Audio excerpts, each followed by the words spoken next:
জীবনটা আমার না একেবারে বদলে যাচ্ছে আস্তে আস্তে। সত্যি বলতে আগের আমি যেন খুঁজেই পাচ্ছি না। সব ভালো লাগা যেন চেঞ্জ হয়ে যাচ্ছে। আমার লাইফস্টাইল বলো, খাওয়া দাওয়া বলো, সব কিছু যেন আস্তে আস্তে পাল্টে যাচ্ছে। এর মধ্যেও কিন্তু একটা অন্যরকম আনন্দ, অন্যরকম ভালো লাগা আছে। সেটা কিন্তু আমি এখন বুঝতে পারছি, আগে কিন্তু এটা ফিল করতে পারতাম না। প্রেগনেন্সির শুরুতে আমার জীবনে কিছু অভিজ্ঞতা হয়েছে যেগুলো খুবই কষ্টদায়ক, আর সেই সময়কার যা যা হয়েছে সেটা আমার নিজের ভুলের জন্যই হয়েছে। তো আমার নিজের ভুলের কারণে আমাকে নিজেকে ভুগতে হয়েছে, কষ্ট পেতে হয়েছে। তো সব কিছুই আজকে এই ভিডিওর মাধ্যমে তোমাদের সাথে শেয়ার করব।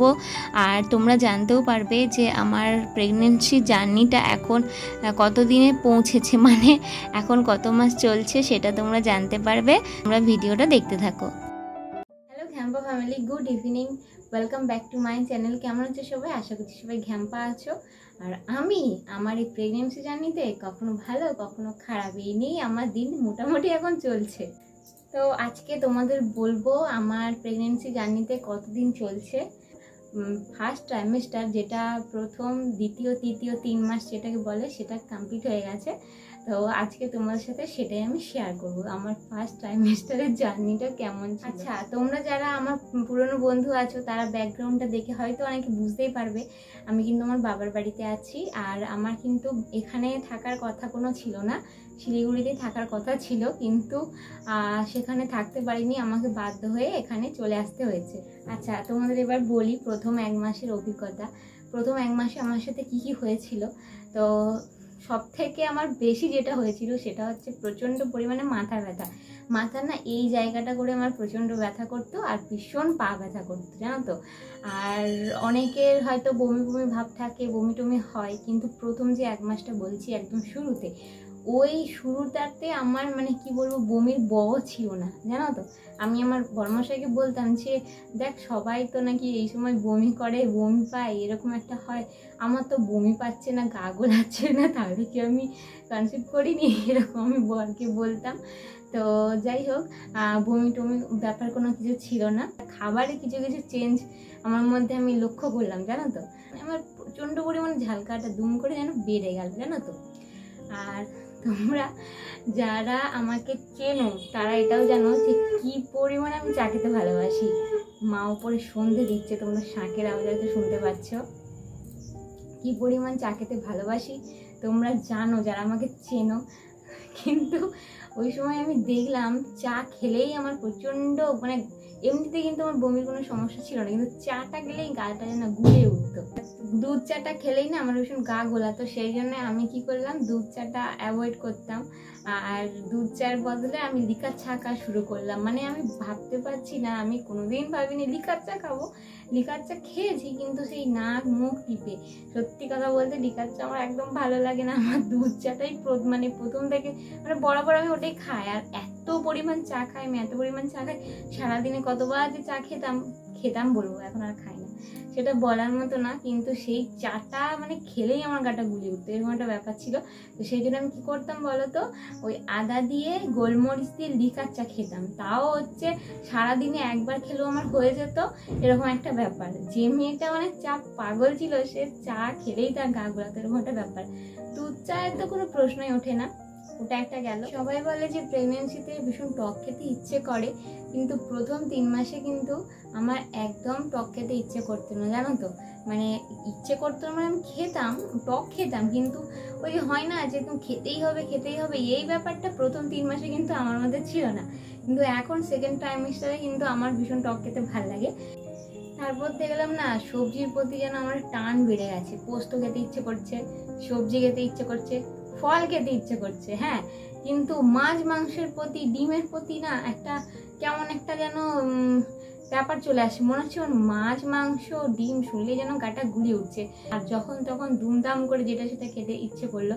এই ধরো তোমার আইসক্রিম খেতে ইচ্ছে করছে, এই হয়তো ঝাল ঝাল কিছু খেতে ইচ্ছে করছে, এরকম হলো, জানো তো। মানে খাওয়া দাওয়াগুলো একদম এলোমেলো হয়ে গেল আমার যেন। মানে যেগুলো আমি পছন্দ করতাম না, যেমন সত্যি কথাই বলছি, সবজি টবজি আমি কোনোদিনই ভালোবাসি না, কিন্তু আমার সবজি ভালো লাগতো, ফল ভালো লাগতো, এইরকম। আর দুধ আমি খেতে ভীষণ ভালোবাসি, দুধটা আমার ভালো লাগে, কিন্তু ওই সময়টা আমি দুধটা একদম খেতে পারতাম না। ছানা করে যে খাবো তাতেও কেমন একটা লাগতো আমার আর কি। তো এইরকম ব্যাপার গেল। তো এইভাবে মোটামুটি প্রথমে 1 মাস কেটে গেছিলো। বমি বললাম একদিনও করিনি, ওই সমস্যা হতো বলতে আমার প্রচণ্ড পরিমাণ মাথা ব্যথা পা ব্যথা। তারপর বলি আমি বাড়ি আসি, তো আমার ভাইয়ের উপনয়ন হয়। তো বাড়ি আসার পর তারপর তোমাদের তো আগের ব্লগে বলেইছি, বাড়ি আসার পর যেদিন আমাদের মানে ফেরার কথা ছিল শিলিগুড়িতে, তো তার আগের দিন আমার শাশুড়ি মা ল্যাবে টেস্ট করিয়েছিলেন ইউরিনটা। তো সেখানে তো পুরো পজিটিভই আসে। বাড়িতে সবাই বলেছিল আমাকে এখানে থেকে যেতে, আমি তো কারোর কথা শুনিনি। আমি বললাম না, আমি শিলিগুড়িতেই যাব। তো তারপর আমার ভাইয়ের উপনয়ন সেরে আমি শিলিগুড়িতে গেলাম। শিলিগুড়ি যাওয়ার পরে 1 সপ্তাহ পর মোটামুটি আমি টুকটাক আমার সব নিজের কাজ বলো, বাড়ির কাজ বলো, রান্না বান্না মোটামুটি আমি সবই করতে পেরেছি। বমি টমিও ছিল না, শুধু ওই বললাম যে মাথা ব্যথা পা ব্যথা ওগুলো আমার সঙ্গী ছিল। আর হ্যাঁ, মাঝে মাঝে তলপেটে হালকা হালকা ব্যথা করতো, ওটা মাঝে মধ্যে হতো, কন্টিনিউ কিন্তু না, ঠিক আছে। তো তারপর শিলিগুড়িতে ফিরলাম।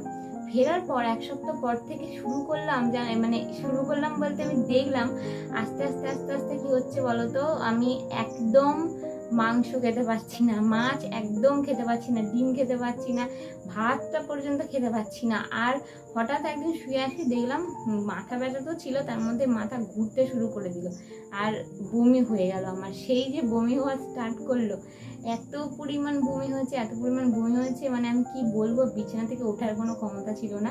তখন আমার প্রায় 2 মাস এরকম চলছিল। তো আমার বরমশাই সব রান্নাবান্না করা, বাড়ির কাজ সব কিছু করতাম, কিছু করতে পারতাম না সত্যি কথা বলতে। এইবার সেই সময় একটা ইঞ্জেকশন নেওয়া হলো, মানে হেলথ সেন্টার থেকে যে ইঞ্জেকশনগুলো নেয় না, ফার্স্ট ইঞ্জেকশনটা আমি শিলিগুড়িতেই নিয়েছিলাম। তো সবাই বললো যে না হলে টাইমটা পেরিয়ে যাবে, তো এই টাইমের মধ্যে এই ইঞ্জেকশনটা নিতে হয়, যে ভ্যাকসিনগুলো দেওয়া হয় না মানে শুরুতেই প্রেগনেন্সি, সেটার কথা বলছি। তো সেটা নিলাম। কার সাথে যাব, তোমার বরমশাই তো কাজে বেরিয়ে যাচ্ছে। এবার তোমরা সবাই মিঠুদিকে চেনো, আমার বান্ধবী, তো ও ভীষণ হেল্প করেছিল, থ্যাংক ইউ মিঠুদি। তো মিঠুদি একদম তোমার সত্যি কথা বলতে ওটা আমাদের শিলিগুড়িতে আমাদের বাড়ি না, আমাদের নতুন মানে অজানা শহর বলতে পারো। তো ওখানে কোথায় কি হয়, কোথায় স্বাস্থ্যকেন্দ্রে সব কিছু হয় না হয় আমি কিছু জানতাম না, আর কাকে বলবো কিছু বুঝতেও পারছিলাম না। তো মিঠুদি পুরোটা ব্যবস্থা করেছিল, আমাকে নিয়ে যাওয়া, ইঞ্জেকশন দেওয়া, তো সব কিছু মিঠুদি করিয়ে দিয়েছিল। মিঠুদির সাথে গেছিলাম। তো তারপরে তোমার শরীরের হাল তো দিনে দিনে খারাপ হয়ে যাচ্ছে, এত পরিমাণ বমি হতো না আমার প্রচণ্ড, আমি মানে এখনো অবধি বমি করছি, আমার 2nd ট্রাইমেস্টার চলছে, এখনো বমি করছি আমি। তো যাই হোক, তারপর আমি গেলাম, মানে ইঞ্জেকশন নেওয়া তো হয়ে গেল। তারপরে এইরকমভাবে চলতে থাকলো। এবার দিনে দিনে আমি খেয়াল করছি আমি কোনো কিছু খেতে পারছি না, শুধু একটু ফলটা একটুখানি হয়তো অল্প খাচ্ছি, তাছাড়া আমি আর শুকনো মুড়ি খেতাম, কিন্তু সেটাও দেখছি বমি হয়ে যাচ্ছে। ফল একটু একটু খেতে পারছি, কিন্তু সেটাও বমি হয়ে যাচ্ছে। ভাত টাত তো একদম কিছু খেতে পারতাম না, অন্য কোনো খাবার খেতে পারতাম না। তো বরমশাই তো নানা রকম খাবার আমার জন্য নিয়ে আসতো মুখের টেস্ট চেঞ্জ করার জন্য, কিন্তু বিশ্বাস করো যেটা খেতাম সেটাই বমি হয়ে যেত। বাড়ির লোক শুনলো, শুনে তো সবাই মানে কি বলবো, আমাকে তো বকাবকি করলো যে তুই কেন গেলি, তোকে বললাম যেতে হবে না। আর সত্যি কথা বলতে দেখো, এই জীবনে এটা প্রথমবার, তো আমি বুঝতে পারিনি আমার এতটা শরীরে হাল খারাপ হয়ে যায়, মানে এই বমি করে এই মাথা ঘোরা বমি, এটা নিয়ে যে আমি এতটা অসুস্থ হয়ে পড়বো আমি সত্যি বুঝতে পারিনি, জানো তো। সেই জন্য চলে গেছিলাম, তখন বুঝতে পারছি যে না আসলেই হতো। তারপরে আমার বরমশাই ঠিক করলো যে সব কিছু বাড়ি থেকেই হবে, কারণ দেখো ওখানে আমাদের দেখার মতো কেউ নেই, আমরা দুজন মানুষ, তার মধ্যে সে তো তার কাজে বেরিয়ে যায়, আমি সারাদিন একা থাকি। তোমার বরমশাই বললো যে কখন মাথা ঘুরে তুই পড়ে যাবি, তারপর তো টাইমে টাইমে খাওয়া দাওয়া সব কিছু তুই তো নিজে নিয়ে করতে পারবি না। সে দেখো তার পক্ষে সবসময় মানে আমার কাছে বসে থাকা সম্ভব নয়, কাজ বন্ধ করে দিই, তাই না। তো সেই জন্য আমরা ঠিক করলাম, মানে আমার বাড়ির লোকও সবাই মিলে ঠিক হলো যে না বাড়ি থেকেই সব কিছু হবে। নাহলে আমরা ঠিক করেছিলাম ওখান থেকেই সব কিছু হবে, আমার মা শাশুড়ি মা ওনারা যাবেন, ওনারা গিয়ে আমার সাথে থাকবেন, কিন্তু আমার শরীরটা এতটাই খারাপ হয়ে গেল। তারপর আবার আমার বরমশাই আমাকে বাড়িতে দিয়ে গেল। তারপর আমার শাশুড়ি মা আর আমার কাকিমা শাশুড়ির সাথে আমি মানে প্রথম প্রেগনেন্সির শুরুতে প্রথম ডক্টরটা কিন্তু আমি যখন আমার 2.5 মাস চলছিল তখন দেখিয়েছিলাম। তারপর ডক্টর ওই সময় ধরো নর্মালি যে ওষুধ দেন সেটাই দিয়েছিলেন, আর আমার যে অতিরিক্ত বমি হচ্ছে অতিরিক্ত, তো তো অতিরিক্ত বমিটা মানে কাটানোর জন্য ওষুধ দিয়েছিলেন। তারপর প্রেগনেন্সিতে যে ব্লাডগুলো টেস্ট করতে বলা হয় নর্মালি, যেগুলো হয় সুগার, থাইরয়েড, মানে যা যা থাকে আর কি, সেগুলো টেস্ট করতে বললেন। আর তারপর বললেন যে 12 সপ্তাহে একটা এনটি স্ক্যান করাতে, তো বেবির কন্ডিশন, হার্টবিট এসেছে কিনা বা হার্টবিট কত, মানে যেগুলো যা যা হয় তো সেগুলো করাতে। আর আমার ব্লাড টেস্টের রিপোর্ট আর এনটি স্ক্যানের রিপোর্ট সেটা কিন্তু আগের ব্লগে তোমাদেরকে আমি শেয়ার করে দিয়েছি।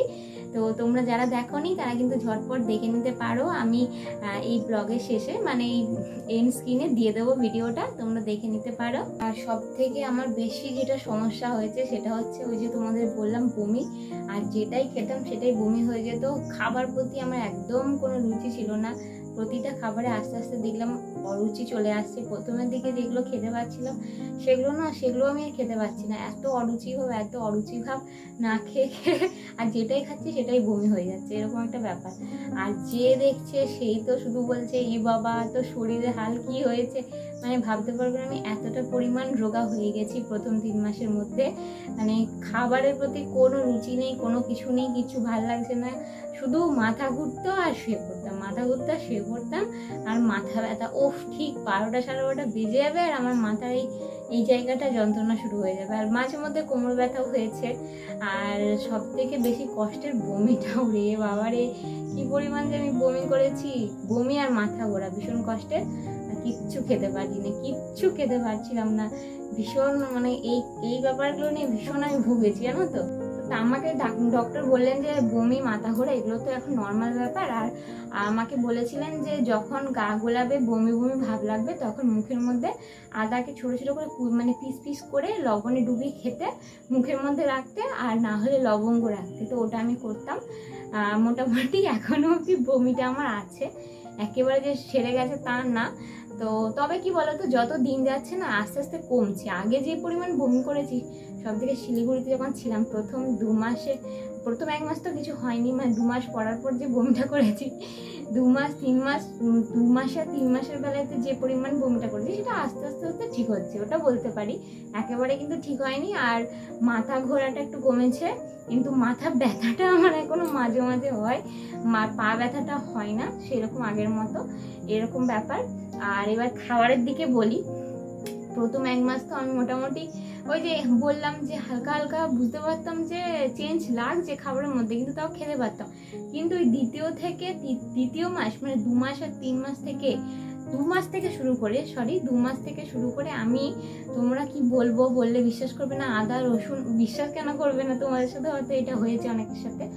আদা রসুন আর রান্নার কোনো ফোড়ন দেওয়ার সময় বা আদা রসুন দিয়ে কষানো যে তরকারিটা হয়, মানে কষানোর সময় যে স্মেলটা একদম নিতে পারতাম না। মানে রান্না হলে, সত্যি কথা বলতে রান্নাঘরে তো আমি যেতেই পারি না, মানে রান্না হলে তোমার আমাকে দরজা জানলা বন্ধ করে নাকের মধ্যে বাম, না হলে লেবু পাতা, না হলে পাতি লেবুকে নখে করে খুঁটিয়ে ওটা মানে শুকতে হতো। একদম গন্ধ সহ্য করতে পারতাম না, জানো তো। এখনো মানে কি বলতো আস্তে আস্তে কাটছে, কিন্তু তখন যে পরিমাণ নিয়েতে লাগতো। আর মাংস, বাবা কি বলবো, চিকেন মাটন কোনো কিছু আমি খেতে পারিনি, কোনো কিছু। মাংসের গন্ধে আমার গা গুলিয়ে আসে। কিন্তু আমি মাছ 3টা খেয়েছি, কিন্তু সবজি খেয়েছি। ওই মাংস আর মাটনের গন্ধ সব থেকে আমার মানে কষ্টকর হয়েছে। মাংসের গন্ধ, আদা মানে রসুন পেঁয়াজ দেওয়া কোনো তরকারি, তারপর যখন রান্না করা হয়, কষানো হয়, ওই সময় গন্ধটা একদম আমি সহ্য করতে পারিনি। তো আমার জন্যে বাড়িতে সবাই ওই আদা দেওয়া তরকারি খেতে, জানো তো। আমার জন্য মাংস পর্যন্ত করা বন্ধ করে দিয়েছে বাবা মা। আমি খেতে পারতাম না। ওরা মানে আমার সামনে খাবে, আমি খাবো না, ওদের তো খারাপ লাগবে, সে কারণে। যাই হোক, তো এইভাবে মোটামুটি তোমার 1 2 3 মাস আমার কেটে গেছে। তো এটাই তোমাদের সাথে শেয়ার করবো ভাবছিলাম, অনেকদিন ধরে ভাবছিলাম ভিডিওটা করব, কিন্তু সত্যি কথা বলতে কি বলতো, ওই যে বললাম শরীরের হালাত কখনো ভালো কখনো খারাপ। যেদিনই ভাবছি তোমাদের সাথে বকবক করবো, একটু তোমাদের সাথে গল্প করব, সেদিনেই মনে হচ্ছে না শরীরটা দিচ্ছে না, এরকম একটা ব্যাপার, জানো তো। আমার ফার্স্ট ট্রাইমেস্টার মানে প্রথম, দ্বিতীয়, তৃতীয় মাসের জার্নি তোমাদের সাথে শেয়ার করলাম। আর তোমরা জেনেও গেলে যে আমার কতদিন চলছে। সেটা তোমাদের সাথে আজকে শেয়ার করে দিয়েছি। আর আজকে তাহলে ভিডিওটা এখানে এন্ড করছি। আর তোমরা আমার জন্য প্লিজ একটু প্রে করো, আশীর্বাদ করো, যাতে করে সব কিছু ভালোভাবে হয়ে যায়, তাই না বলো? তো সবাই ভালো থেকো, পরের দিন নতুন একটা ভিডিও নিয়ে দেখা হচ্ছে। মতো টাটা।